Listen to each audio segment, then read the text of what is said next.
Hi, I am ThatPaulGuy, and believe it or not, it's Thursday.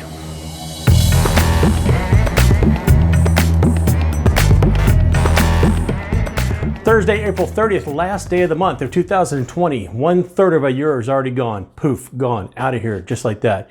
Kind of glad to see it gone, to be honest with you. Facing a conundrum like we are, again, my sort of public service announcement: stay safe, stay distant, or socially distant. Hygiene, washing your hands, try not to touch your face. As states begin to open back up and restrictions start to ease a little bit, just kind of be mindful that people out there, might not know where they've been, they might not know where you've been, and just kind of be careful as we open things back up. Let's not get into a rush and make this a frat party, okay?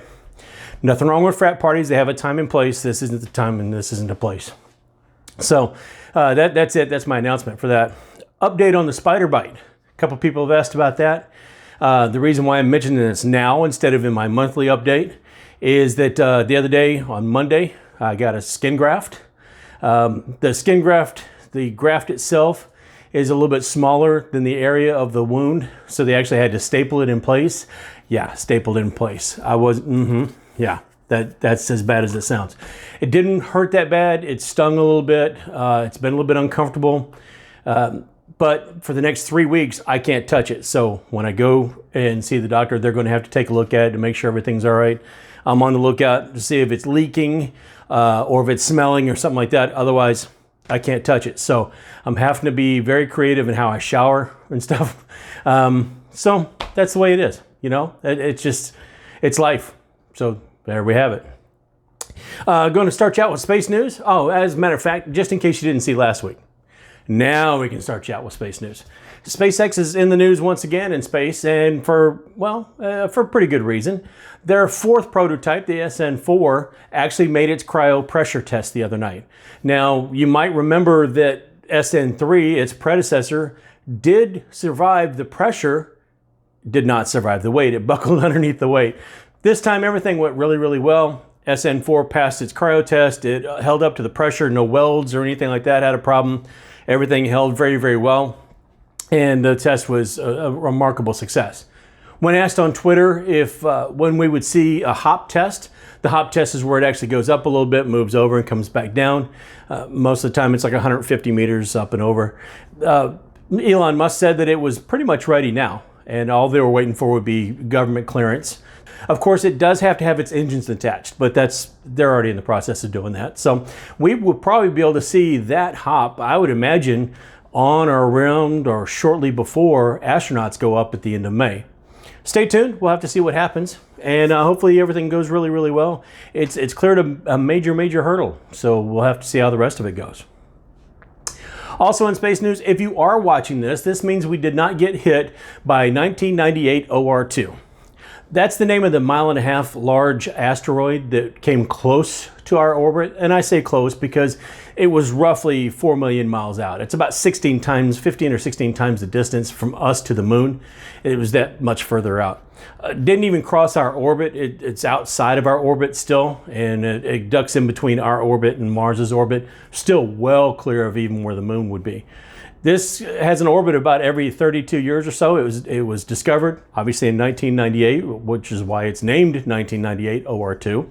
It was discovered then. It does have an orbit path of about 32 years, and we do know what its orbit is. It's very, very predictable. The closest it's going to come anytime soon is going to be in 2079, when it's only going to be about 6 times the distance to the moon away from us. I think we're pretty safe in that. Some of us are going to be gone anyway, but that's not going to be close enough to do us any harm. I mean, we'll be able to see it. It might be a little bit lighter in the night sky, but not really going to do us a whole lot of harm. It might do Mars more harm. I don't know if we'll be colonizing Mars by then. But one thing we do have to remember is that Jupiter is a pretty big planet, and it tends to make some gravitational changes occasionally that take things out of the way or protect us a little bit. And if you guys go back several years, you remember that several comets and asteroids and stuff like that have made it quite a spectacle of hitting Jupiter. And so we're pretty safe in most regards, and that's a pretty good thing. When you got or a planet that big in your solar system, it tends to make you feel just a little bit safer. Not to say that we can't get hit by an asteroid. There's been several devastating events, but at least in this case, we're safe. Like I said, if you're watching this, we didn't get hit anyway. So it was supposed to come by us yesterday. Moving over to tech news, this would normally be a space story, but today we're putting it in tech for one very specific reason. We now know that the Starlink, that Elon Musk has put up Starlink satellites with SpaceX, and there's a little bit of a side note on that too, as far as the reflectivity and some of the astrophysicists and some of the astronomers being a little bit upset because it interferes with being able to see the stars in the night sky. A couple of different solutions there. They have tried darker paint. They're also going to try to do a visor type thing, masking the antennas so it doesn't reflect all that sunlight back to the Earth. So a few things in the works. We'll see what happens, or if anything has to be try to be retrofit or orbits changed or anything. But the most important thing is Elon now has enough satellites to go ahead and start a beta type test for satellite service or wideband or broadband service, internet service in North America. He needed about 400 to do it. He's got 420 up there now. So he has applied with the FCC for the licensing and permission. We should be able to see some kind of beta testing announced later this year and some kind of limited consumer test by the end of the year. Ideally, he wants to put enough satellites up there to provide broadband service by the end of 2021. That's just next year. So we're talking about a little over a year and a half. We'd like to be able to provide worldwide service within the next year and a half or so. So we'll keep our eyes open for that. But that's a pretty lofty goal. But they've been launching 60 satellites at a time, about once a month. No reason to think they can't keep on doing it. Now, by now you've probably heard of Microsoft's HoloLens project. That's the headset you wear that has like an AR projection or an augmented reality projection onto the lens that you can see in front of your face, and it makes it look like there's objects, 3D objects in your room or in your environment where you are. That set sells for probably $3,000 to $3,500, and the government and a few other agencies have bought into that and are limited use of that. What you might not have heard of is a company called Mojo Vision, which does have something similar to that, and they are actually in partnership with Lucasfilms, the companies that make Star Wars. Their Mojo Leap 1 is a similar type of product, and it does a very similar thing. It presents an image that basically has an augmented reality image projected into your room or your environment. Well, a lot of people don't usually, they've gone, I guess, straight away or gotten away or not really embraced this technology, because you do have to wear a headset, whether it's for augmented reality like these two headsets I'm talking about, or whether it's like your basic VR goggles like your Oculus Rift, something of that nature. People don't like to wear something bulky in a headset and something you have to put on, take off, and it distracts you. What Mojo might have a solution for that. Mojo Vision is trying to create or trying to prototype a contact lens that will actually present the AR image onto that lens into your eye, or not into your eye, but so that you can see it, and it would be in your field of vision, just like a set of lenses or set of glasses, without having to go through all that. Now, they have gone through some R&D. They've actually got some investors in this. Now they have some more. The other day they've got about another $50 million, bringing their total up to, I believe it's like $159 million or something. So they have got quite a bit to start with the R&D. Basically, yeah, in one day they increased their R&D budget by a full third. Well, 1.5 times what they had. Now it was 1/3 of their investment has come in. So don't be surprised if in the near future you start seeing more products like this, or somebody talking about maybe wearing contact lenses so you can see. It wouldn't be virtual reality, because that's when you wear the headset and you're fully immersed in that environment. But when something's added to your environment, the augmented reality side of it would be facilitated by something like this contact lens. I wear contact lenses. I'm not sure if I would put that in my eye, or I'm not sure if I'd be too comfortable with something like that. I don't know if it's a hard or a soft lens or something. I would have to think it'd be fairly uncomfortable. I don't want to be one of the testers for this either, just saying.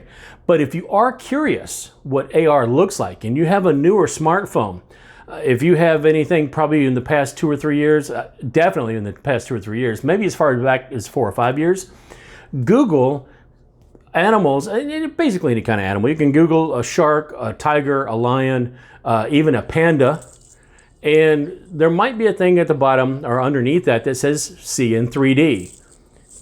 Press on that, allow it to use your camera function, and it will actually project that 3D animal into your living room or bedroom or wherever you might be that you do this. It takes a little bit of getting used to, trying to size things and all that, but it's a pretty good little demonstration. You can see kind of what augmented reality would be like. I would have to say it's fairly lifelike, and many of them do come with sound. So don't be surprised if you bring the lion up, for example, and he starts roaring and it catches you off guard. Yeah, it will. That's all I'm saying is it will. In gaming news, Ubisoft has announced that they have another Assassin's Creed coming out. I say announce that they have another Assassin's Creed like it happens every year. Well, it didn't happen last year, but it's happened every other year since then. The last one, Odyssey, came out in 2018, I believe it was. They used 2019 for a couple of updates. 2020 will see the release of Valhalla. Valhalla will be set actually in 9th century England. It starts out in Norway. You're leaving, it's a Norse type title. You're leaving your homeland and you're venturing to 9th century England. You'll be able to choose a male or a female character. This was all announced earlier, and I'll leave a link to sort of a question and answer press coverage of the release itself. This is going to hit stores and pretty much everything. It'll be available for the new consoles and the current consoles. It will be available for PC and even Google Stadia near holiday season of this year. So presumably to take advantage of the new consoles coming out, but they've been pretty successful so far selling those titles. So another Assassin's Creed title coming out, this one near the end of the year, right along with the releases of the new consoles. What we'll have to wait is a new Battlefield game. Now, if you've played Battlefield 5 or Star Wars Battlefront or something like that, you know that DICE has done a pretty good job of these mass multiplayer type games. But the next one is not going to be released until 2020, the one. That will be another Battlefield game. And it is to take advantage of the new consoles, mainly because of the download size. And they say they want to take advantage of the faster downloads and the size of the downloads. So that would tend to make me think that these are going to be huge. I mean, these are going to be a lot more than you think, a lot of hard drive space. The new consoles will have a solid state device that's at least 1 terabyte, so there will be a lot more storage. But how long until, if this game ends up being, say it takes up 10% of that drive in the next game and the next game, and they just get bigger as we go. Was it 6 months till you run out of room? I mean, what are you going to do then? You're going to have to get external storage. We know that. It's 1 terabyte is not going to be enough. We found that out in the current consoles. Anyway, just kind of a heads up there. Battlefield, the next Battlefield iteration, I guess you could call it, won't be until 2021. And it will be because they said it's going to be because of storage space and the ability to store or to download and store things quickly. So, yeah, it's going to be, yeah, we'll just have to see what happens.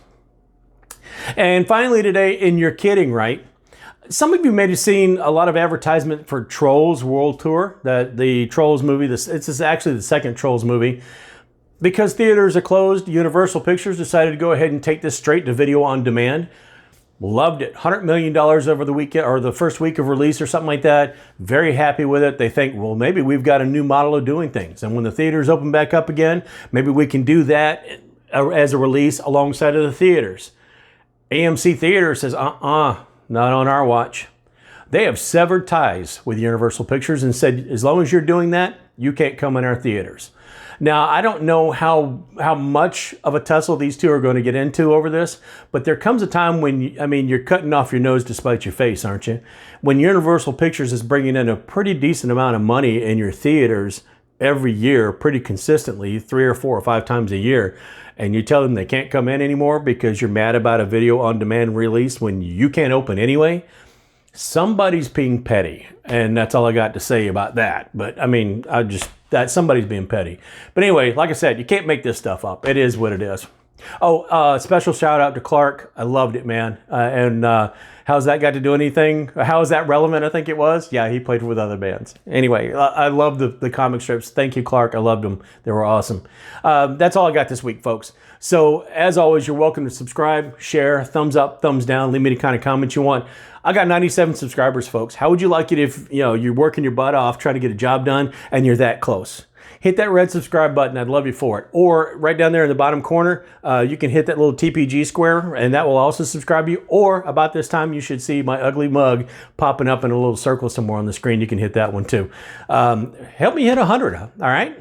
Anyway, that's all I got. So until next time, I'll see you later.